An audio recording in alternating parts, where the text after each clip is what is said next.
perspective of GPS, which is now 1 year old. Let's get started.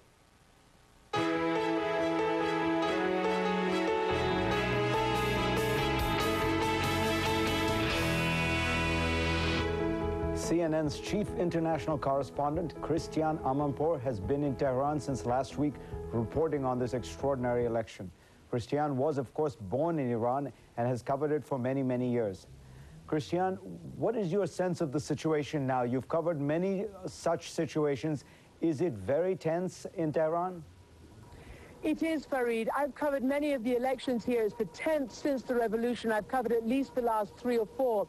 And there's never been anything like this in terms of the lead up to the election with all those rallies and public support in the streets night after night, day after day. And then the huge historic turnout at the polls yesterday or on Friday for the election. And then now, since the election and since the supporters of Mir Hossein Mousavi have been disappointed because their candidate was handed a resounding defeat by election officials. People are now in the street and they've been burning tires, burning bus. At least there's been some riot situations, lots of marches, people shouting down with dictatorship, Mousavi, get our vote back for us.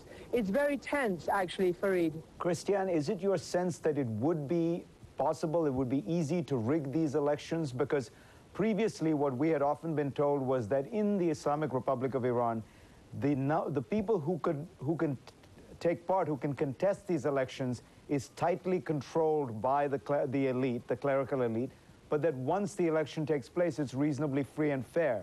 Was it your sense that there were many opportunities for rigging? Well, certainly that was a fear of the opposition camp. We heard that from the moment we came here. We heard it from supporters in the streets who shouted against any cheating. We know also that senior officials, the former president, Rafsanjani, was very clear about that. He, in fact, had a sort of a war room where he had said that there was some tens of thousands of people he was paying and training to go out and monitor the election at the polling booths. But in general, people thought that with such a massive vote, there wouldn't be the opportunity for cheating.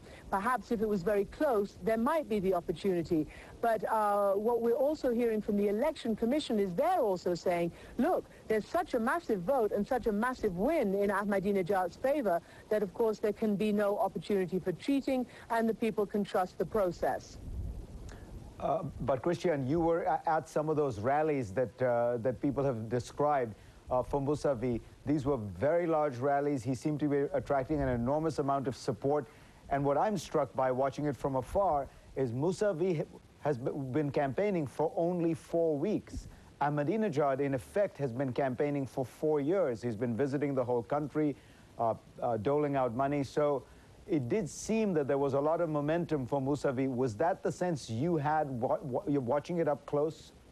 He did get a huge amount of momentum. It was very interesting. The way this election was shaping up was that Ahmadinejad, the president, was a shoo-in, that he was the front runner, that it was assumed that he was going to win re-election. Every Iranian president since the revolution has won a second term. But what's also very important to point out is that this country, the leadership, is really paranoid, is a probably appropriate word, about the proposition of revolution from inside or outside. And the Iranian Revolutionary Guard, a leader, did post a warning on their website just before the polls opened and accused the reformists of trying to launch a velvet revolution and vowing to crush it. And some analysts are saying that, you know, perhaps this result is a way of nipping that in the bud. But certainly that is something that really frightens the leadership here. And Christiane, you talked to many officials in Iran as well. You've known them, some of them for years.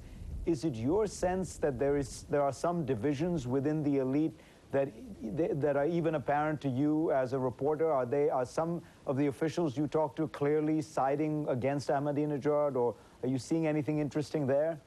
Well, just in general, there are clear division lines between those who sided and supported President Ahmadinejad and those who left that side and supported the reform movement of Mousavi. You know, reform had been dormant for the last 4 years, and perhaps for the last more than 4 years, the last years of Mohammad Khatami's term in office.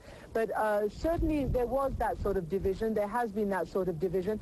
But, you know, many of the people did say to us, look, many people did say to us that Ahmadinejad does have this strong base of support in the rural areas, in the provinces, in the other towns, where there are very religious people, very poor people, and those to whom, as you say, he's traveled around the country campaigning and catering and wooing. So people did say that these were the people who would come out for him. But of course, others point to statistics that show the urban populations much higher than the rural populations. What is the role of the army and the Basij, the paramilitary police? Do they seem to be out on the streets now? Are they fearful of some kind of the riots snowballing? Is it, you know, does it feel like a city under kind of lock and key? Is there a sense of, you know, a kind of quasi-curfew? No, in fact, just the opposite. There's a sense that there's a lot happening in the streets, that people are out, that cars are honking. There's a huge amount of traffic, and the honking is also a political symbol because that's what they did in the rallies leading up to the election.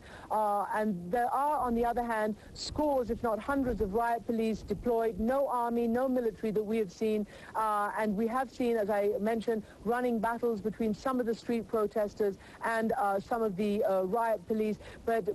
And we've seen people who've been hit with batons and taken refuge in people's homes along the march route to try to get out of the way of that.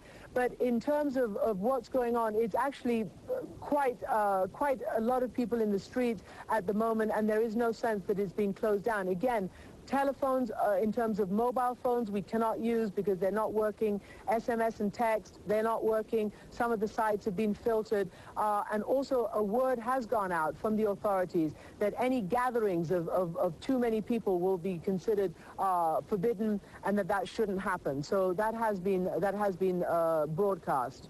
Is there a moment that strikes that you'll remember from this last week in Tehran that you want to share? Is there some image that will stay in your mind? Well, the unprecedented outpouring in the streets, whether it was before the election day with these huge, huge rallies, the sense that there was a real competition, a real sense of a race, that people were feeling that they had the opportunity to try to vote for change, as they said. It was interesting. Change was a big slogan amongst Mousavi's supporters. And of course, now this disputed result, of course, it's been given officially to President Ahmadinejad, and election officials say there's no chance of cheating and no question about the results. But there is dispute on the street, and so it's going to be very interesting to see how this plays out. But the numbers of people in the streets, the level of discourse, the debates on television, the freedom with which people on the streets were able to debate and say what they wanted to say, the huge turnout, all pointed towards progress and a much more robust participation that we had ever seen in the past, and that people here say they had seen since the Islamic Revolution 30 years ago. Christiane Amanpour, take care of yourself, and we'll hear from you soon, I hope.